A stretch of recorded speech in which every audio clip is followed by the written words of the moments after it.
E aí galera, beleza? Rodrigo Bibo do site podcast bibotalk.com, aquele site onde você encontra toda semana um programa que fala de Bíblia, teologia, espiritualidade. Passa lá, visita a gente. Inclusive estava eu me preparando para uma pauta e começo a ler Alistair McGrath e o seu livro Apologética Pura e Simples, como levar os que buscam e os que duvidam a encontrar a fé, de edições Vida Nova. E gente, sabe assim aquele parágrafo que você lê e aquele parágrafo ele aperta uns parafusos na tua cabeça, assim, aquele parágrafo que faz você, rapaz, é isso mesmo, tô entendendo. Porque assim, ó, tem autores que nós gostamos porque eles trazem aquela novidade, aquele frescor, a gente aprende coisas novas com eles. Mas tem autores que nós gostamos porque eles trazem a novidade, mas muitas vezes eles organizam a bagunça na nossa cabeça.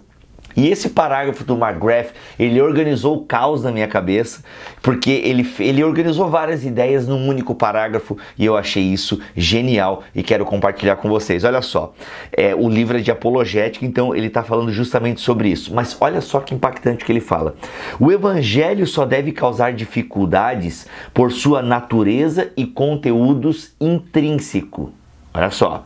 O evangelho só deve causar dificuldades por sua natureza e conteúdo intrínsecos, não pela maneira em que é anunciado. Uma coisa é o evangelho ser motivo de ofensa, né, por si só.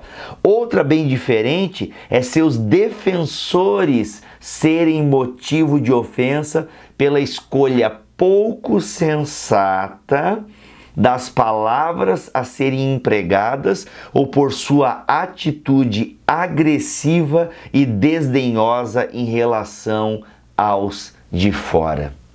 Gente, a apologética é uma ferramenta poderosa para a igreja. A apologética é uma ferramenta do evangelismo, não é o evangelismo em si. E olha só como se faz apologética. Eu concordo com o McGrath. A apologética deve ser feita dessa maneira, porque foi dessa maneira que os primeiros cristãos defenderam a sua fé, mostraram a razão da sua fé. Inclusive o McGrath ele cita 1 Pedro no capítulo 3, a partir do versículo 15 e a metade, ou a parte A do versículo 16, e é um texto que talvez você conheça. Ele diz o seguinte: antes, santifiquem Cristo como Senhor em seu coração. Estejam sempre preparados para responder, ou seja, apologia. Apologia é essa palavra grega, que remete à defesa do inocente no tribunal, ou a demonstração de que uma crença é verdadeira. Então, estejam preparados, façam apologia a qualquer pessoa que lhes pedir a razão da esperança que há em vocês. Contudo, façam isso como? Com mansidão. Então o McGrath ele vem e dá-lhe bem no nosso meio, que muitas vezes no afã de querer defender o evangelho, defender a nossa posição em nome da tradicional família brasileira, a gente acaba desdenhando e entrando no jogo dos nossos oponentes. Infelizmente, a gente não tem feito apologética da maneira que eu entendo que é a correta. Eu concordo com o McGrath.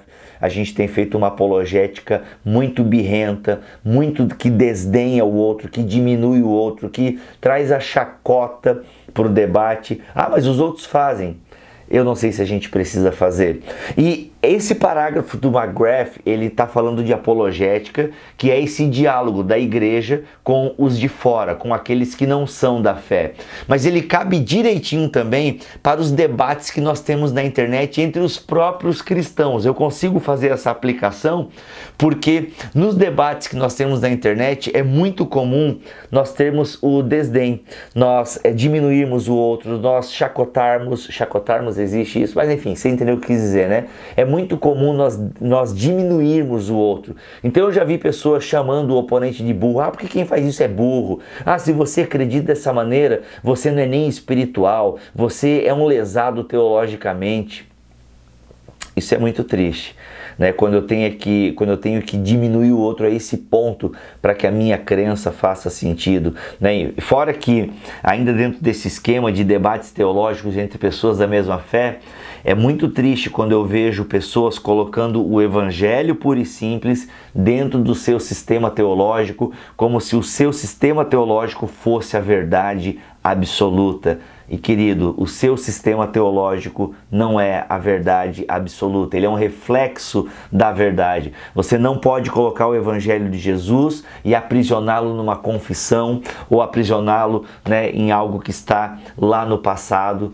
É bem complicado isso, gente. O evangelho é mais dinâmico do que nós imaginamos. O evangelho de Jesus, ele nem sempre é como nós achamos. A nossa crença, ela deve refletir esse evangelho, mas a verdade absoluta da palavra de Deus está acima das nossas confissões. Então, aplica direitinho, né? A gente muitas vezes, a maneira com que nós escolhemos para anunciar o nosso credo, ele é errado, ele só suscita brigas, ele só suscita discussões que não levam a lugar algum. E voltando para a apologética, que é esse diálogo da igreja com os de fora, fica aí o alerta do McGrath, que a gente tenha sabedoria, né? Que a gente use a apologética no nosso evangelismo. E o evangelismo é o convite para uma festa, né? O evangelismo é esse convite para a festa.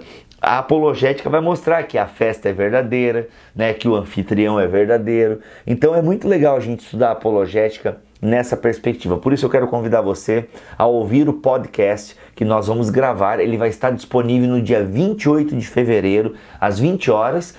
Olha só, no dia 28 de fevereiro, às 20 horas, em bibotalk.com, você confere um podcast onde a gente faz toda uma introdução à apologética. Você quer que eu leia mais uma vez o parágrafo para a gente encerrar o vídeo? 6 minutos de vídeo, vamos lá. O evangelho só deve causar dificuldades por sua natureza e conteúdo intrínseco. O evangelho por si só já é um escândalo, já é um tapa na cara do ser humano carnal, né? O evangelho por si só já é um escândalo. Não pela maneira em que é anunciado. O problema é que o nosso anúncio do evangelho atualmente nas redes sociais, nas mídias e por aí vai, o nosso anúncio se torna um escândalo, a nossa atitude se torna um escândalo e não a mensagem, né? Ou seja, o meio ganha destaque, né? Não o conteúdo. Uma coisa é o evangelho ser motivo de ofensa, outra bem diferente é os seus defensores serem motivos de ofensa pela escolha pouco sensata das palavras a serem empregadas ou por sua atitude agressiva e desdenhosa em relação aos de fora. Que o Senhor nos dê sabedoria, que o Senhor nos dê maturidade espiritual e que o Senhor nos dê vontade de estudar bons homens como esse, Alistair McGrath, e o seu livro Apologética Pura e Simples. Vou ficando por aqui, que Deus abençoe a todos vocês e até o próximo vídeo, se Deus quiser e assim permitir. Valeu, galera!